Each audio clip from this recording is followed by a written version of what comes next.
Para kay Elaine, sir. Okay na to, sir.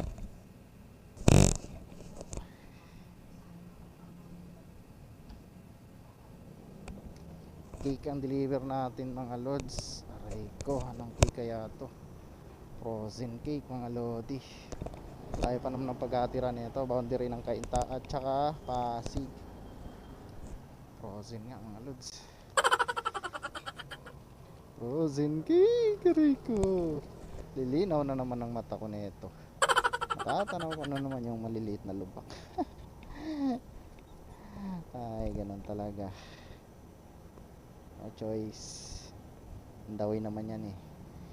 May malapit na pasukan to sa may East Bank Road, kaya goods na goods. Ay,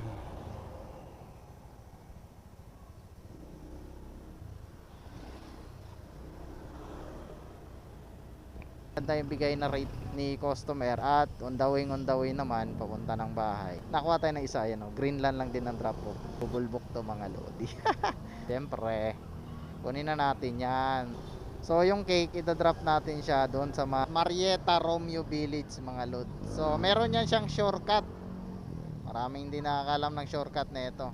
Ang shortcut na ito mga lods doon sa may East Bank Road. Yun, may pasukan doon mga lodi, may gate. Tagos ka na dyan sa village na yan. Yun ang pinakamabilis na way.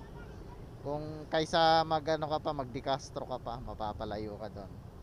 Kaya ako to kinuha kasi syempre sayang din. Pauwi na tayo eh. Alam mo naman dito kay Lalamove eh, part time lang tayo dito pag maaga tayong nakaka-uwi. Oh, di ba? Ay, ayos. An eternity later. Uy, dito na ako. Uy, walang nakatira. Dito tayo dyan. Mama, dito na yung cake, no? Hello? Lalamove po, ma'am. Nasaan ka na, kuya? Andito na po, ma'am, sa Giho. Doon sa may bangko?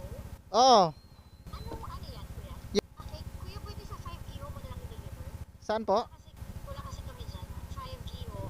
5 euro. Doon lang sa, diretso ka lang. Doon sa malaking gate. Bali, babalik ako. Oo, babalik ka lang. Opo. Okay. Thank you. Sige po. Number 5 7 bata 5 taba, number 5 yun.